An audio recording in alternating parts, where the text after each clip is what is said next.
C. Joseph Vijay எனும் நான்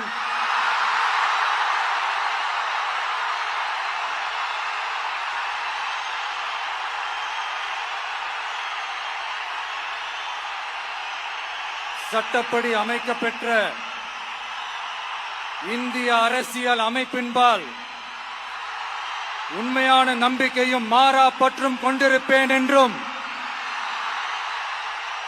இந்திய நாட்டின் ஒப்பில்லாத முழு முதல் ஆட்சியையும் ஒருமையையும் நிலை நிறுத்துவேன் என்றும் தமிழ்நாட்டு அரசின் முதலமைச்சராக உண்மையாகவும் உளச்சான்றின்படியும் என் கடமைகளை நிறைவேற்றுவேன் என்றும்